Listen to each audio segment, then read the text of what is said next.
Hello বন্ধুরা, তো আজকে আমার হুট করে সেমাই খেতে মন চাইলো, যার কারণে আজকে আমি সেমাই রান্না করব।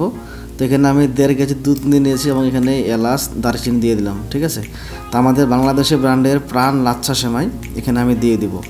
তো দুধটা আমি ফুটিয়ে নিচ্ছি, এলাচ দারচিনি সব কিছু দিয়ে দুধটা ফুটিয়ে নিচ্ছি।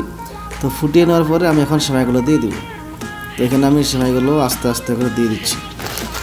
ঠিক আছে, তো পুরো প্যাকেটটাই দিয়ে দিব, কারণ এক প্যাকেটে খুব একটা বেশি সেমাই থাকে না। 200 গ্রাম প্যাকেট, এটা 200 গ্রাম প্যাকেটের সেমাই। তো আমি সেমাইগুলো আস্তে আস্তে করে সবগুলো এখানে দিয়ে দিচ্ছি, আপনারা দেখতে পাচ্ছেন এখানে। তো সেমাই রান্না করা কিন্তু খুব একটা কঠিন কাজ না, সেমাই রান্না করা খুবই সহজ।